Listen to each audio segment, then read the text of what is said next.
नमस्कार, मेरा नाम दिव्यम हुआ। मैं शिक्षा विभाग के तरफ से आप लोगों को बीपीएससी की हुई सारी बहाली के रिगार्डिंग जितनी भी जानकारी है मैं अभी आप लोग से साथ साझा करना चाहूँगा। पहले तो मैं धन्यवाद देना चाहता हूँ शिक्षा विभाग और बीपीएससी का, दोनों ने साथ में मिलकर इस पूरे बहाली को बड़ी ही दक्षतापूर्ण इसको करवाया गया। इस बहाली में बहुत सारे सवाल थे जिसके जवाब के लिए मैं आज आया हुआ हूं कि कैसे इतने कम दिनों में, ये एक रिकॉर्ड है कि 6 दिनों में हमने 1,20,000 लोगों की बहाली हमने करवाई, उनकी काउंसलिंग भी करवाई और ट्रेनिंग भी शुरू हो चुका है और 2 तारीख को उनको प्रोविजनल ज्वाइनिंग लेटर भी दिया जाएगा हमारे माननीय मुख्यमंत्री जी के द्वारा। तो सबसे पहले जब बीपीएससी ने इसे रिज़ल्ट निकाला, 1,20,000 लोगों का रिज़ल्ट जब निकाला, तो ये हमारे लिए एक बड़ा ही चैलेंजिंग पार्ट था, लोगों को तुरंत और फेयरफुल तरीके से उनका ज्वाइनिंग करवाने का। इस पूरे प्रोसेस के लिए हमने एक केंद्रीकृत सॉफ्टवेयर का निर्माण किया जो कि शिक्षा विभाग के तरफ से निर्माण करवाया गया था।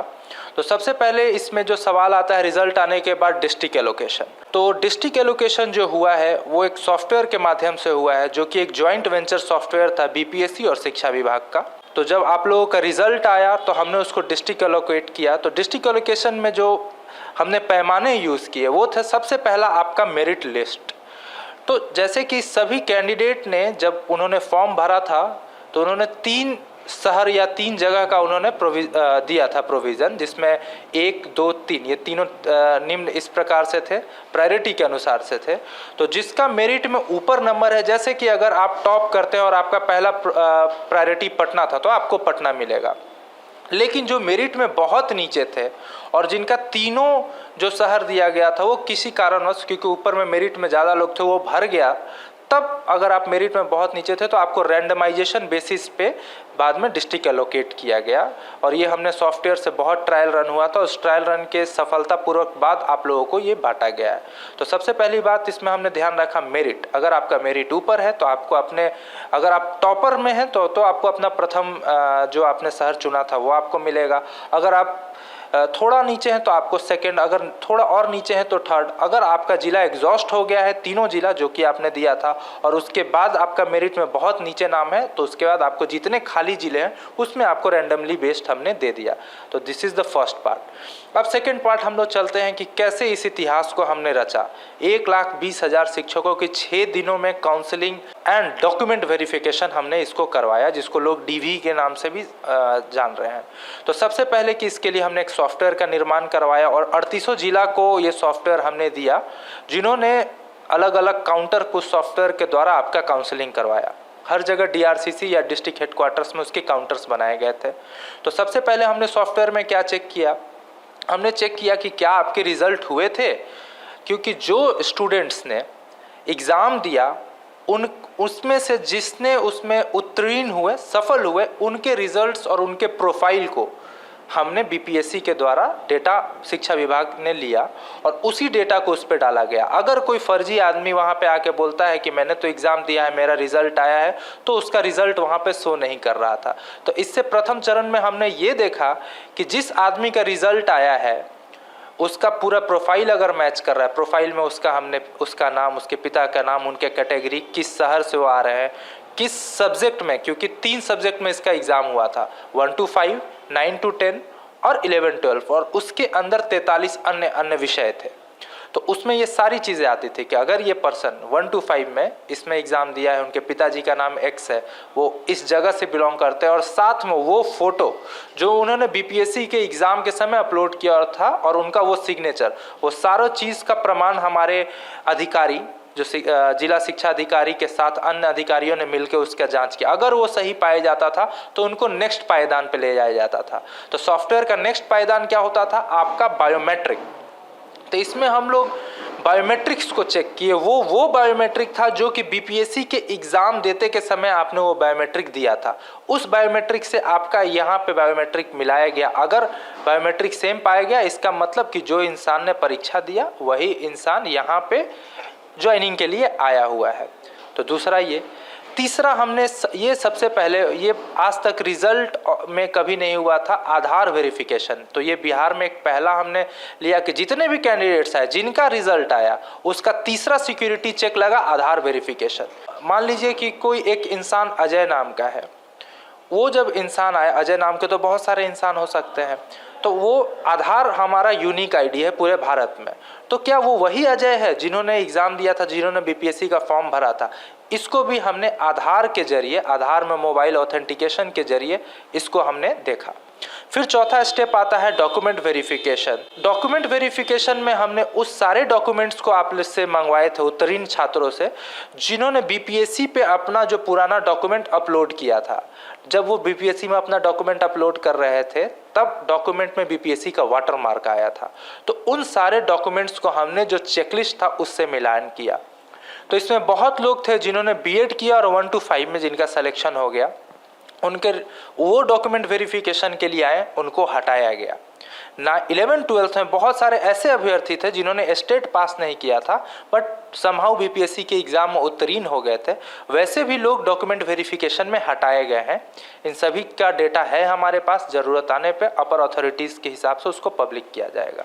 तो इस तरीके से हमने बहुत लेवल पर डॉक्यूमेंट वेरिफिकेशन किया, जैसा कि एग्ज़ाम के समय डॉक्यूमेंट वेरिफिकेशन का चेकलिस्ट दिया गया था, विभाग के द्वारा भी प्रसारित किया गया था।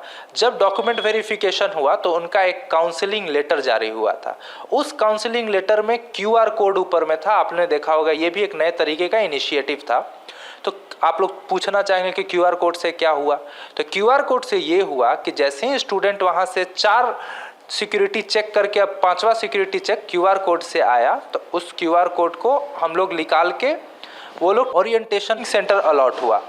तो वो अपने अपने ओरिएंटेशन सेंटर पे गए। वो उसमें वहाँ पे देखा गया कि क्या वो वही बंदा आया है जिसने वहाँ पे अपना लेटर जनरेट करवाया है, जिसने एग्ज़ाम दिया था, जिसके नाम पे लेटर जनरेट हुआ है कि नहीं। हो सकता है आजकल फोटोशॉप का ज़माना है, यहाँ तक कि जो हमने काउंसलिंग लेटर दिया था वो भी चेंज हो सकता था, बट QR चेंज नहीं हो सकता। ये QR कोड की खासियत है। तो जब वो अपने ओरिएंटेशन सेंटर पर गए, उनका QR स्कैन करवाया गया, और जब QR जब स्कैन होता है तो जो ओरिजिनल लेटर है उसका जो कॉपी है वो वेबसाइट पे दिखने लगता है, एजुकेशन डिपार्टमेंट के अधिकृत URL के वेबसाइट पे दिखने लगता है। तो उससे उस लेटर की मिलान किया गया। अगर तब वो सही पाया गया और उस लेटर, काउंसलिंग लेटर पर उस जो आदमी था उसके सिग्नेचर और फोटो दोनों था, तो उससे उसके फोटो की मिलान की गई और देखा गया कि वो सही आदमी है, तब उसको ओरिएंटेशन प्रोग्राम में प्लेस किया गया। ओरिएंटेशन अन्य डाइट्स या होटलों या PTEC में दिया जा रहा है। और फिर वहाँ से हमने ओरिएंटेशन का भी एक ऑनलाइन सॉफ्टवेयर, ये सारे केंद्रीकृत सॉफ्टवेयर था। अब जैसे ही वो गया तो वो एक दूसरा सॉफ्टवेयर आया जिसका उसने ओरिएंटेशन डिटेल्स आ गया। तो एक शिक्षक की जब से बहाली शुरू हुई थी, जब वो उत्तीर्ण हुआ, उसके सारे वेरिफिकेशन, उसके काउंसलिंग लेटर से लेके ओरिएंटेशन प्रोग्राम तक का हमने ऑनलाइन डेटा मेंटेन रखा। सारे डेटा एक दूसरे से सिंक थे, मतलब सारे डेटा एक दूसरे से चेक कर रहे थे क्या क्या वही आदमी है कि नहीं, ये वही बंदा है कि नहीं। तो ये टोटल 7 जगह हमने सिक्योरिटी चेक लगाया था। और उसी तरीके से हम लोग नए नए सिक्योरिटी चेक्स नियुक्ति पत्र में भी डालेंगे, जो कि 2 तारीख को आपको देखने को मिलेगा, जिस दिन माननीय मुख्यमंत्री नियुक्ति पत्र को बांटेंगे, लोगों के बीच में इसको बांटेंगे। अब हम लोग आते हैं कि स्कूल अलॉटमेंट, बहुत ही भ्रांतियां फैलाई जा रही हैं। डिस्ट्रिक्ट्स में बहुत सारे लोग हैं जो कि गलत भ्रांतियां फैला के लोगों से पैसा ऐंठ रहे हैं, तो इन सभी के बातों में ना आए। ये एक पूरी तरीके से रैंडमाइज बेस्ड सॉफ्टवेयर के थ्रू स्कूल एलोकेशन हो रहा है। अभी हम लोग डिस्ट्रिक्ट से स्कूल वाइज रिक्तियों की मांग की है, वो भी सॉफ्टवेयर के थ्रू हो रहा है। तो सारे डिस्ट्रिक्ट स्कूल वाइज रिक्तियाँ, सब्जेक्ट वाइज रिक्तियाँ अभी हमारे पोर्टल पे अपलोड कर रहे हैं, जिसको हम लोग हेडक्वार्टर्स में, मतलब कि सचिवालय में हमारे 6 डिप्टी डायरेक्टर और उनके साथ अन्य टीम बैठ के उन सारी रिक्तियों की डबल वेरिफिकेशन करेगा। और जब हम इससे संतुष्टि पाएंगे कि हमारी जितनी रिक्तियाँ स्कूल में थी वो सारी सही हैं, उसके बाद स्कूल वाइज लोगों का हम लोग सॉफ्टवेयर के थ्रू प्लेसमेंट करेंगे।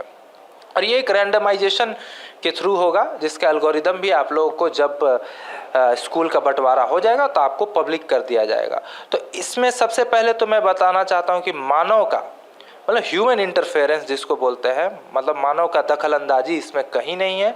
सारी चीज़ें सॉफ्टवेयर से बनाई जा रही हैं, और वो जो सॉफ्टवेयर होता है वो भी रैंडमाइजेशन बेसिस पे या कुछ सेट पैरामीटर्स पे चलता है। तो छेड़खानी करना बहुत ही मुश्किल है, ना के बराबर है। और जहाँ तक कि सिक्योरिटी चेक की बात है, जैसे बहुत लोग बोल रहे हैं कि दूसरे जो कैंडिडेट पास नहीं किए हैं वो ज्वाइन कर गए हैं, वो भी एक नकारात्मक पहलू फैलाई जा रही है लोगों के द्वारा।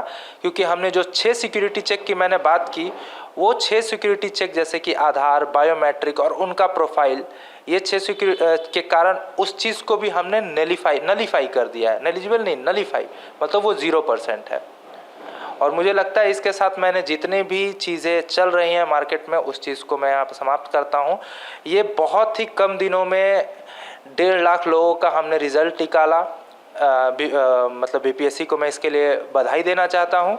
और उसके बाद मैं शिक्षा विभाग को बधाई देना चाहता हूँ कि रिकॉर्ड 6 दिनों में दिन रात हमने मेहनत करके 1,20,000 लोगों का हमने ऑनलाइन काउंसलिंग करवाया।